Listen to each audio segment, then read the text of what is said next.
The following essay includes plot points for episodes of Black Mirror, including Season 4, which arrived on December 29 on Netflix.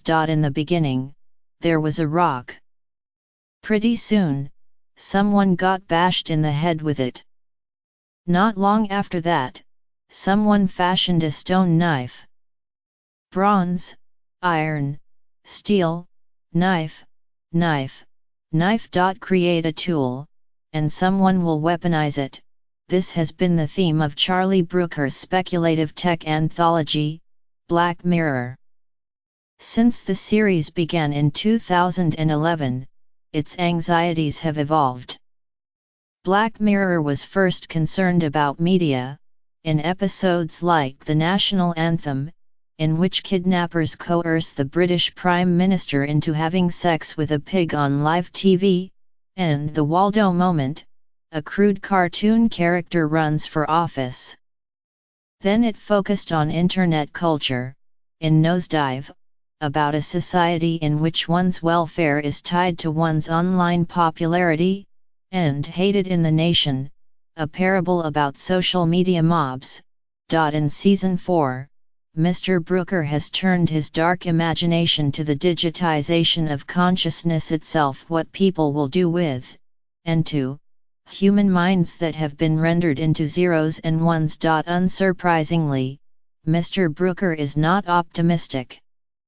Where some futurists might see the potential for immortality or richly augmented brains, Black Mirror sees the opportunity for people to commit their usual cruelty and selfishness, creatively and in perpetuity. In Season 3, Uploaded Consciousness was the premise of one of the series' best and most hopeful episodes, San Junipero, in which two lovers reunite on the digital plane after their physical bodies die. It ends, boisterously, to the strains of Belinda Carlisle's Heaven is a Place on Earth.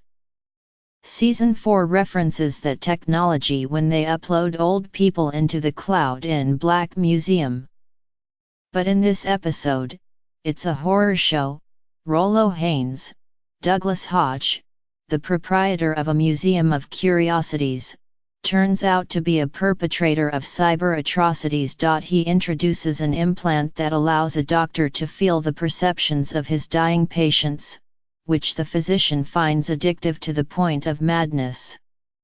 Later, Rollo downloads a comatose woman's mind as a cookie, another reference, this time to the 2014 White Christmas special, turning her into a device that her husband can shut off when he tires of her. Eventually, Rollo imprisons her in the body of an electronic teddy bear that can speak only 2 phrases. Finally, Rollo captures the consciousness of a death row inmate, charging museum visitors to electrocute his hologram. As a souvenir, they get to take home a conscious sentient snapshot of the prisoner, a true conscious copy of his mind perpetually experiencing that beautiful pain.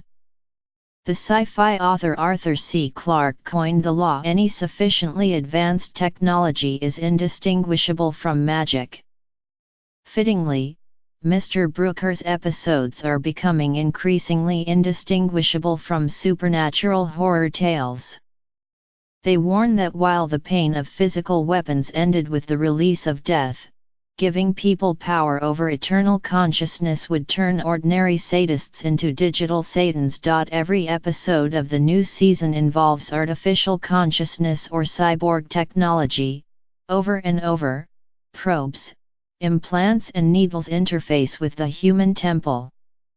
Even the season's simplest tale, the lean thriller Metalhead, involves artificially intelligent dog robots possibly related to an apocalypse that seems to have ended most human life, hunting people as prey. Black Mirror has been accused of being reflexively Luddite.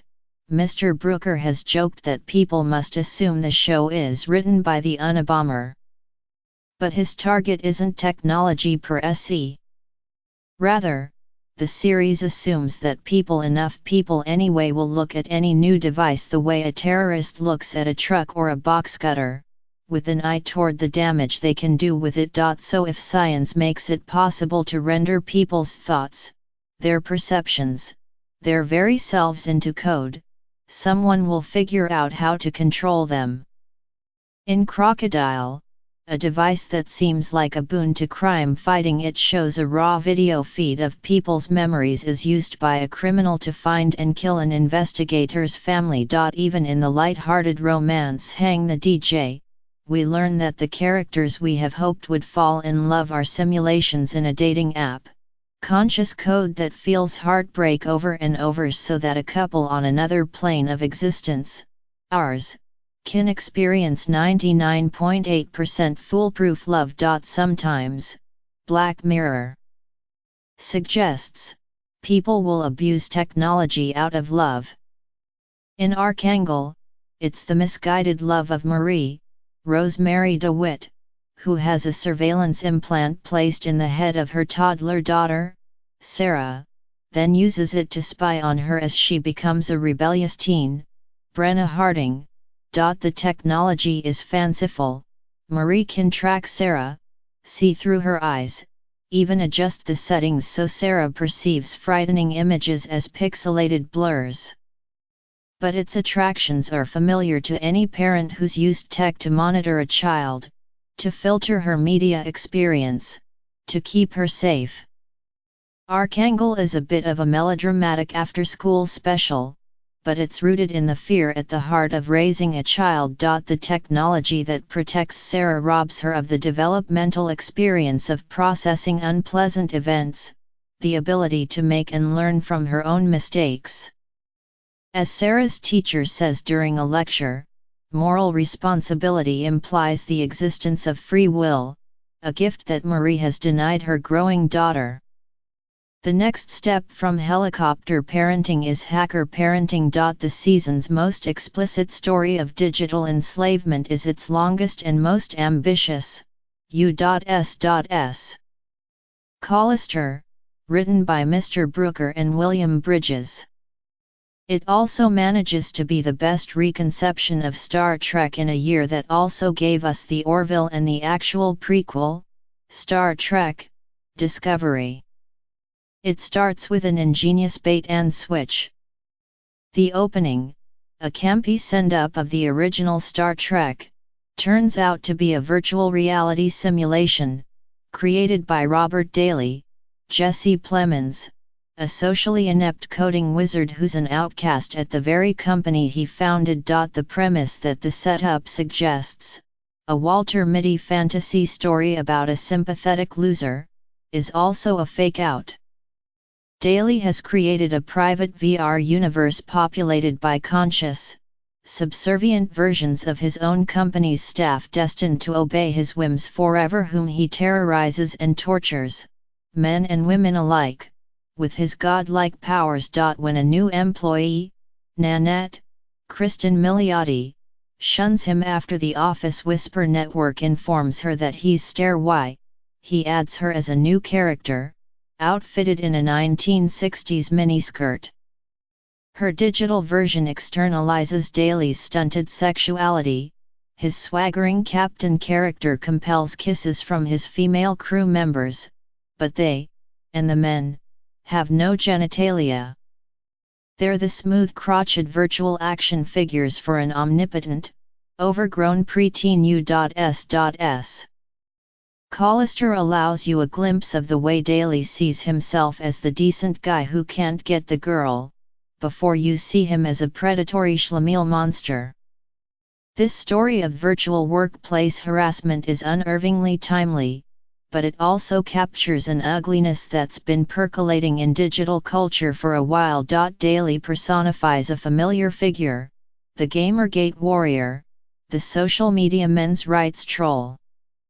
His character touches at the curdled heart of modern misogyny, the pickup artist mindset that gamifies sex, the grievance that nice guys are entitled to women's attention, the craving by poorly socialized men to interact with programmable pawns rather than complex people. The technology in U.S.S.